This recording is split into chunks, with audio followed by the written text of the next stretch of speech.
నమస్తే రమగారు. నమస్తే జయ. కనుమ పండుగ శుభాకాంక్షలు అండి. కనుమ పండుగ శుభాకాంక్షలు జయ.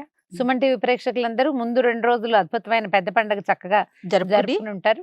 ఆఖరి రోజున కనుమ పండుగ నాడు కనుమ నాడు గారెలు వండాలని చెప్తారు. అవును కదా. అవును.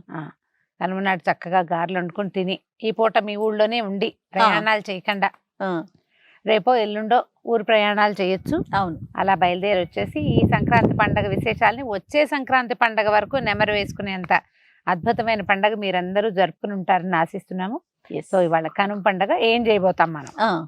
ఎందుకు రమ్మగారు ప్రయాణాలు అసలు చేయొద్దు చేయకూడదు ఇలా రకరకాలుగా వింటూ ఉంటాం. అంటే 2 చెప్తారు జయ. కనుమ నాడు కాకైనా కదలదు, కాకైనా కడగదు అని. కనుమ నాడు తలంటి పోసుకోకూడదు సిద్ధాంతంగా. ఈ కనుమకి మనం కాదు రమ్మగారు, సంక్రాంతి రోజు పోసుకోకూడదు అంటే ఉట్టిగా తల మీద పోసుకోవచ్చు. కావాలంటే నువ్వు అత్యవసరం అయితే తప్ప పోసుకోకూడదు. ఓకే. కనుమ అంటే ఈ సంక్రమణపు మరుసటి రోజుని కనుమ. ఈ కనుమని చాలా విషయాల్లో వాడతారు.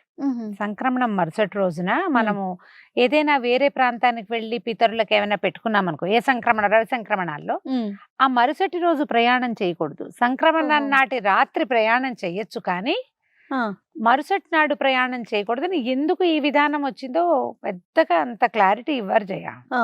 కడగదు కదలదు ఈ 2 చెప్తారు. కాకైనా కడగదు అంటే ఇవాళ నెత్తి మీద నీళ్లు పోసుకోకూడదు, నెత్తి ఏ ఊరు వెళ్ళకూడదు, ప్రయాణం చేయకూడదు, ప్రయాణాలు మంచివి కాదని ఒక సిద్ధాంతంగా చెప్తారు. అందుకని ఏం చేస్తారు, చాలా మంది పండగ రోజు బయలుదేరుతారు. కనుమ నాడు కాకపోతే ముక్కనుమ నాడు పండగ మరుసటి రోజు. ఆ రోజుకైతే అప్పచ్చలు చేసినవన్నీ అయిపోతాయి. ఫ్రెష్ అప్పచ్చలు ఏమైనా చేసుకుని నిదానంగా బయలుదేరచ్చు. కనుమ నాడు చాలా చోట్ల ఏం కనపడుతుంది అంటే పశువుల పండుగ కనుమ. పశువుల పండుగ అంటే మనం ముందు ఏం చేసాము, ఇన్ని రోజులు మనకి ఎడ్లు ఆవులు ఇవి సేవ చేసి ఉంటాయి. మామూలుగా అయితే ఇది వరకు వ్యవసాయం అంతా ఎడ్ల వ్యవసాయం కదా.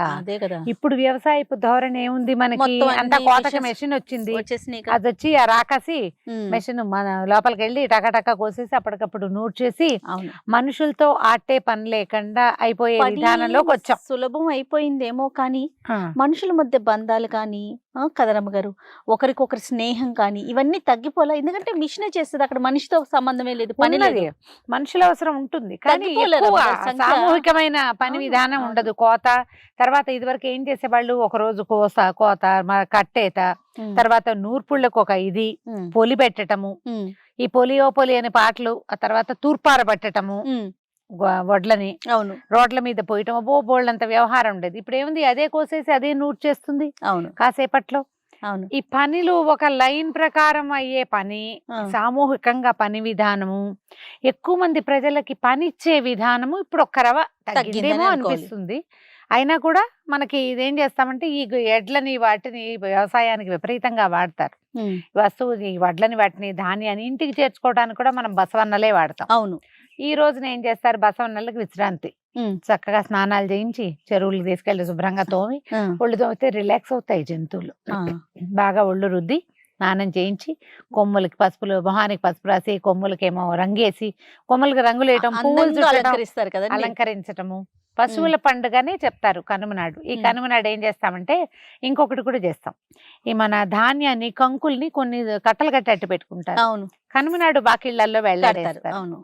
ఇప్పుడు ఏంటంటే పిచ్చుకలకి వాటికి ఆహారం ఇవ్వటము, మన పండగ ఏదైనా సరే మనం తింటాం చేసుకుని శుభ్రంగా మనం చక్కగా చేసి ఎవరికైనా పెట్టడం, ఎవరికైనా ఏదైనా ఇవ్వటం. ఈ ఎవరికైనాలో మనుషులే కాకుండా పశుపక్ష్యాదులు కూడా ఉండటం పురాతనమైన విధానాలుగా ఏర్పరిచి ఉంచారు. మామూలుగా మనకి ధాన్యపు కంకులు అంటే చేలల్లో పడి పిచ్చుకలు పిట్టలు తింటాయి. వాకిళ్లలో కూడా ఈ ధాన్య బస్తాల జోలికి రాకుండా వాటికి ఏం చేస్తారు, గుత్తులుగా కట్టేసి అటు వేసి పెడతారు. కొన్ని నెలల పాటు పక్షులు బట్టి ఆ కంకుల్ని తీసుకుని తింటాయి. ఓకే. ఇదంతా కూడా దాన ప్రక్రియ చేయాలి. అంతే కదా. వాటికి ఆహారం వెతుకోక్కర్లేకుండా మన వాకిళ్లలోనే ఊరపిచ్చుకలు, తర్వాత చిలకలు ఇవి తిరుగుతూ ఉండడానికి ఈ మెయిన్ ఆహారం ఏదైతే మనం ఏర్పరచుకున్నామో బస్తాలు గిస్తాలు పెట్టుకున్నాం వాటి జోళ్ళకి వెళ్ళకుండా ఇవి ఈ పక్కన తింటూ ఉండడానికి ఇలా చేసేవాళ్ళు ఇది వరకు. ఈ కాలం ఏంటంటే ఇప్పుడు మనం పూర్వపు విధానాన్ని పాటించే అవకాశాలు మనకు తగ్గిపోయినాయి. కానీ ఆ రోజుల్లో ఇలా చేసేవాళ్ళమని జ్ఞాపకం చేసుకుని ఎంతో కొంత ఏదో ఒకటి ఎంత చేయగలిగితే అంత చేస్తూ ఉండటమే. ఇప్పుడు పంటలు కోయటము, ఇప్పుడే పంటలు రావడము, అవి కూడా లేదు, డిసెంబర్లోనే అయిపోతున్నాయి. అవును, జనవరి దాకా ఈ పంటలు ఇళ్ళకి రావడం, బస్తాలు రావడం అవి తగ్గిపోయింది. వ్యవసాయంలో మార్పులు వచ్చేసాయి, వాతావరణంలో మార్పులు వచ్చేసాయి కదండి. మన జీవన విధానమే మారిపోయింది. కానీ మారిపోయింది. కాకపోతే పండగలు అవే వేళకి, ఎప్పుడు వచ్చే వేళకి అవే వస్తాయి. సూర్యుడు చంద్రుడు వాళ్ళ వేళల్లో మాత్రం కాదరం గారు వల్ల డేట్లు ఫిక్స్ చేశారు కాబట్టి సరిపోతుంది. లేకపోతే వీటిని కూడా వీళ్ళు వెంబడి మార్చేసుకుంటారో ఏంటో. మార్చేస్తాం. కనుమ నాడు గారెలు తినాలంటారు. అయితే వెజిటేరియన్స్ అయితే కనుమ నాడు గారెలు చేసుకుంటారు. ఇక ఇప్పుడు కోడి పందాలు ఆడేవాళ్ళు వాళ్ళు చాలా మంది ఉంటారు కదా, పండగ రోజుల్లో కూడా కోడి పందాలు ఆడతారు. మాకు తెలిసి అయితే పాలేళ్ళని మేము కనుమ నాడు సెలవులు ఇచ్చేవాళ్ళు. అందరికీ సెలవే. పొద్దున్నే వడ్లను శుభ్రంగా కడిగేసి ఎడ్లకి విశ్రాంతిగా వాటికి ఏర్పాటు చేసేసి 10 గంటలకల్లా పొద్దుటి ఉదయం పని చేసేసి వెళ్ళిపోతే సాయంకాలం సినిమాలకు వెళ్ళేవాళ్ళు, కోడి పందాలు ఆడేవాళ్ళు. మా పాలేళ్ళందరూ, మా రంగడు వాళ్ళంతా కోడి పందాలు ఆడడం నాకు తెలుసు. కోళ్ళని పట్టుకెళ్ళేవాళ్ళు, డబ్బులు ఇచ్చేవాళ్ళు. పాలేళ్ళకి సంవత్సరం అంతా పనిచేశారని ఇచ్చేవాళ్ళు. మనం కూడా ఏంటంటే పని వాళ్ళకి విశ్రాంతి ఇవ్వాలని ఆ ఒక్క రోజుకి గొడ్లకి పలుకుతాళ్ళు అవి లేకుండా హాయిగా ఫ్రీగా తిరగనివ్వటము. అది అప్పట్లో పోలి అని పెట్టేవాళ్ళు. పోలి అన్నం వడ్లశాల, ఈ మన పశువుల శాలలోనే అన్నం వండేవాళ్ళు. వండి పశువుల శాలలోనే వండి దాన్ని పొలి అని ఉంటుంది. అది చేలల్లో చల్లేవాళ్ళు. కొంచెం పసుపు కుంకుమ అవి వేసి. అంటే అప్పుడట పూర్వం అన్ని జాతుల వాళ్ళు, అంటే ఇదేదో తినేవాళ్లే చేస్తారని కాదు, పెద్ద పెద్ద పశువుల శాలలు అవి ఉండి మనకి చాలా ఎడ్ల వ్యవసాయము అవి ఉంటే శాంతిగా ఈ మేక రక్తాన్ని కూడా కలిపి అన్నంలో చల్లి వాళ్ళట. పూర్వం జరిగేది.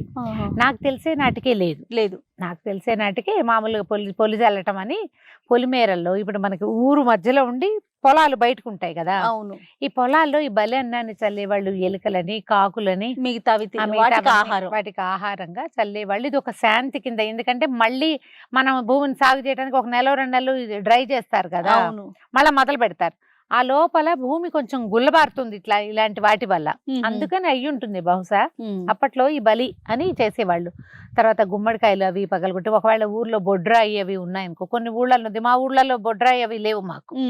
గుంటూరు ప్రాంతం మా ఫ్రెండ్ నిర్మల వాళ్ళు బొడ్రాయి ఎత్తుతున్నారని పండగలాగా మొత్తం ఆడపడుచులు అందరూ కూడా వెళ్ళారు. అవును, బొడ్రాయి పండుగని ప్రత్యేకంగా, అంటే ఊరు అట్లా ప్లాన్డ్ గా ఏర్పడిన ఊళ్ళల్లో విధానం వేరే ఉంటుంది. అవునండి. అప్పుడు ఈ ఊరి మొగదల మధ్యలో ఈ గుమ్మడికాయలు అవి పగలగొట్టి ఊరి బయట వేయటము, అవన్నీ బలి అవి సమర్పించేవాళ్ళు.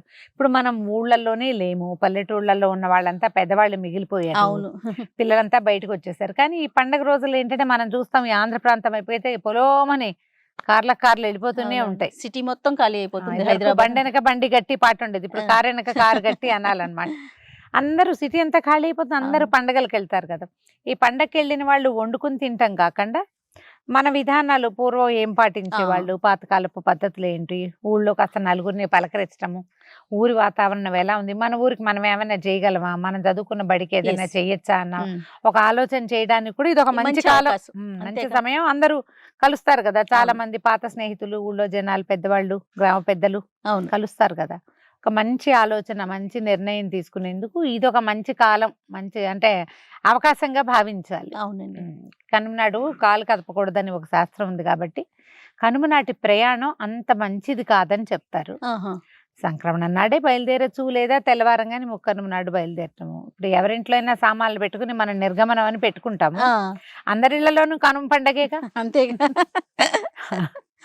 ఊరెళ్ళే అవకాశం లేని వాళ్ళు మన ఇంట్లో ఉంటే మనమే. ఈ పండగలు ఏంటంటే పర్వదినాలు ఇవి. నిజానికి ఇది మనం పండుగగా మనం ఏ పర్వదినాన్ని పండగ చెయ్యం.